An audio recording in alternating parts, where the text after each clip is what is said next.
We interrupt this round of the last word because we gotta queue up our guest who's joining us via satellite from some magic den somewhere with the best webcam. I was gonna say that you are such a pro, Justin. Making us look bad. Yeah, you look like you're on Netflix right now, dude. What's up, BV? You guys do this every day.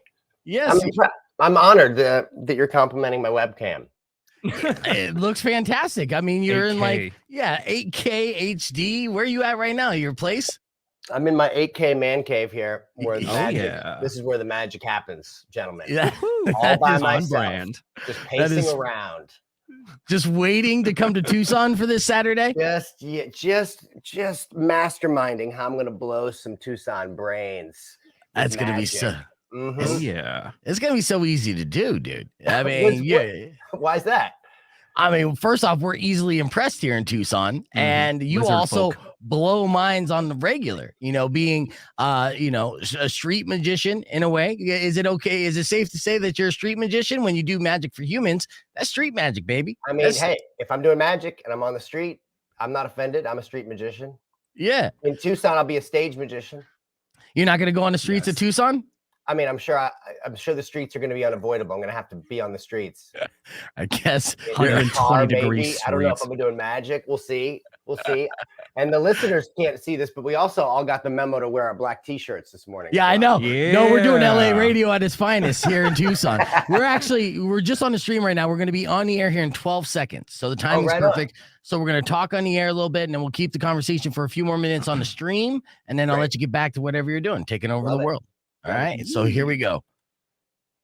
Rock 102.1 KFMA. Welcome back to Beef Vegan Presents on the stream and phone. We got a very special guest who's performing at the Fox Theater this Saturday. You know him from his Netflix show, Magic for Humans. He is comedian, magician, Justin Willman. Good morning, Justin. How you doing, brother? Good morning, dudes. I'm doing great. Yeah, and I say Magic for Humans, but that's really just the tip of the iceberg, really. But that's how you popped up on my radar. I was doing fantastic street magic, and you had 3 seasons running on that. But did pandemic stop the shoot of Magic for Humans for season 4? It did. Yeah. It's hard to get all up in people's faces when no one's out in the world. So I pivoted. I started doing shows on Zoom for about 2 years, like this. Right. And now I'm back out in the world. It feels so good. Yeah, and if you guys join the podcast broadcast stream right now, you'll see that Justin looks amazing. This is like literally like he's in IMAX. It's a trick. It's all a trick. I mean, that's how you do it. When Outside did you start? of the frame, it's just pandemonium. Now, yeah, obviously, you might know me from Magic for Humans, but or I used to host Cupcake Wars back in the day. Yes, absolutely. But my Tucson friends, you guys may remember me because back in the day, I used to perform at the Gaslight Theater several times a year for years as Just Incredible. I had a whole different alias back then. I was Just Incredible, and I basically do shows at the Gaslight Theater in Tucson for free pizza. And really? Yeah, those are my roots. Like that was my stomping ground.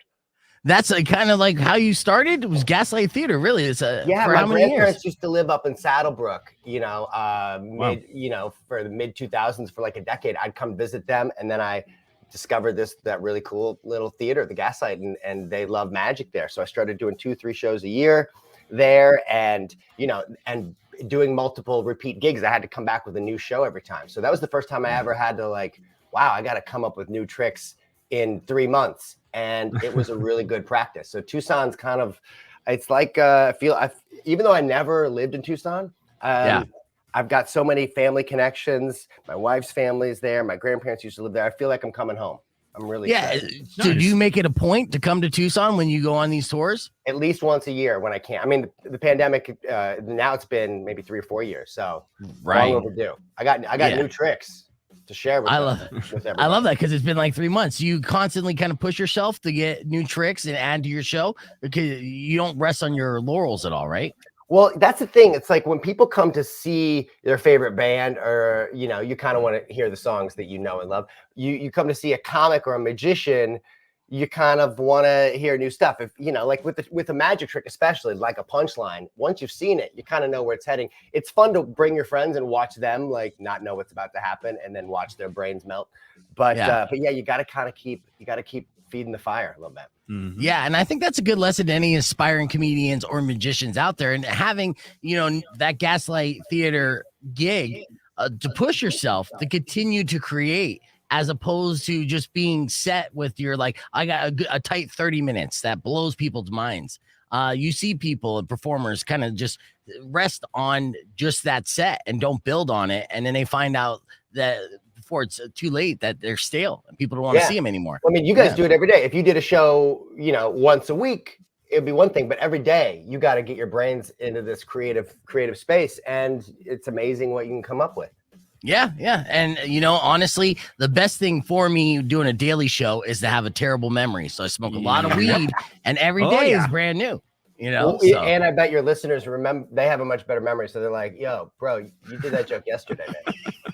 My bad. Yeah, I guess you're right on that. Yeah, it is. Yeah, it happens. But I'm excited to perform at the Fox. I mean, what a beautiful space. I'm excited that you're performing at the Fox, and of course, the Fox Theater is a beautiful theater as well. And then with that, we have all different new magic tricks to show everyone. And look, people get superstitious and a little freaked out by magic, especially when you do street magic. Well, has there been any times where people have literally called you Satan and tried to throw holy water in your face? Like the 1800s. Yeah, just for doing a trick. I've never had the holy water in the face. I do have a buddy who was touring South America and who did get holy water in the face and then lit on fire. He's okay. That's good. Let's just say, I mean, now that it turned out okay, I guess it's the highest compliment for magic when someone believes it is so real that you are a threat to their existence. Yep. Right. And I'm kind of going for more the funny side of things. I mean, I don't look like a magician. I look like an out of work Jonas brother. So that's right off the bat. And I've discovered there's like two types of people who come to my shows. There's people who love magic, of course, right? They love the way it makes them feel. They don't want to know how the tricks work. They just want to experience wonder. And then the second group of people are the people the first group brought with them. Okay. These are the plus ones. They do not love magic. They are just the spouse or the roommate or the grandparent, and they come in a little more skeptical. They're kind of like, I need to figure this stuff out. And it's my job to convert them. I think that's the fun part, is hopefully by the end, everyone's a magic lover. Yeah, you're always going to get those people like, I'm looking for the strings. Where's the mirrors? Where's the smoke? That was me. I mean, that's how I became a magician. Any magician was kind of like in a past life, like that annoying kid at a kid's birthday party. It's like, it's in your arm, it's in your sleeve. Yeah. Right. Growing up, who was the magician that you idolized, even to this day, where you're still impressed by their body of work? Oh, well, I mean, David Copperfield's kind of like the gold standard. I remember seeing him at the Fox Theater in St. Louis growing up, and he was incredible. Lance Burton. But then, once I discovered comedy, Harry Anderson, great comedian and magician. Yes. Night Court back in the day. Yeah, Night Court. Yeah, absolutely. All my fellow 40-year-olds are like, Night Court, I missed that. Everyone else is like, what? Okay, boomer. Penn and Teller, have always been, game changers. Yeah. So it's cool in magic to get to become friends with your heroes. Is speaking of Penn and Teller, is a Vegas residency a goal for any comedian magician? Is that something that you would ultimately want to do? Because that tends to be the goal. I mean, Vegas is a place where people are like, oh, we got to go see a magic show. Normally when I'm going to Tucson, I'm trying to put that thought in people's heads. You got to go see a magic show. But Vegas, I like in small doses. So I would like stints as opposed to a residency. Yeah, we're talking with Justin Willman. He's performing at the Fox Theater this Saturday. We're going to keep the conversation on the podcast broadcast. We got to throw a couple commercials in the mix, pay some bills, and we'll be back live on Rock 102.1 KFMA.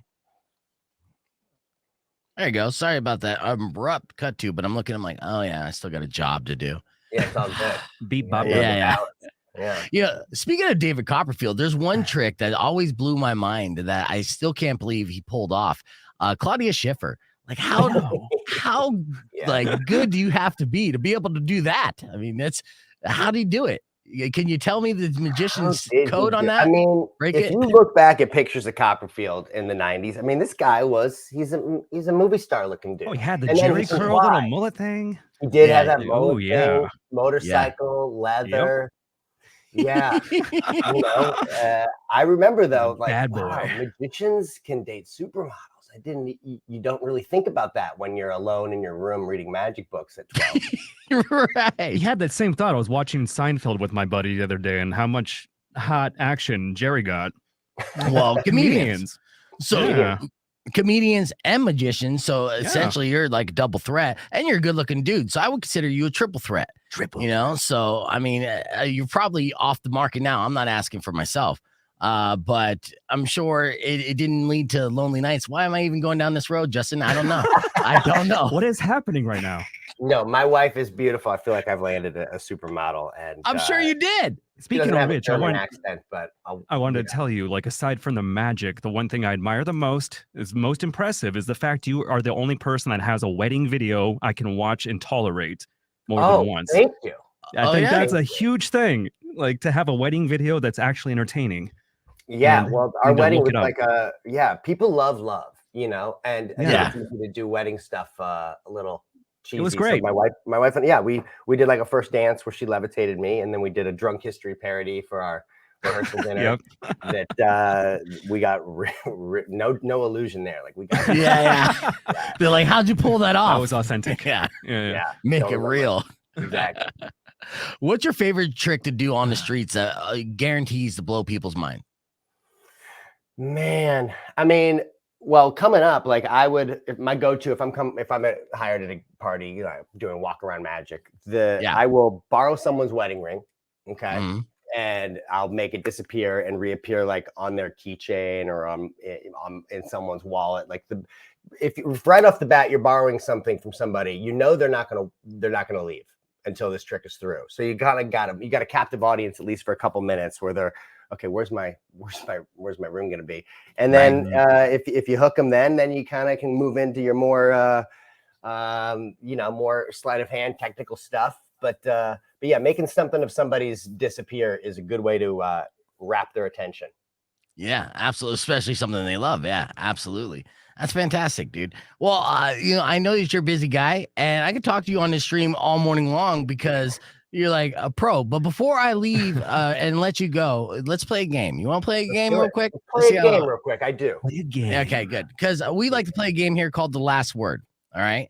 The last word is our verbal hot potato game, and I'll have you go against Rico in this. So I'm going to give you a category. You're going to give an answer. Rico's going to respond back. You can't repeat each other's answers. You got 30 seconds. Whoever gets the last acceptable answer in before the time runs out wins the game.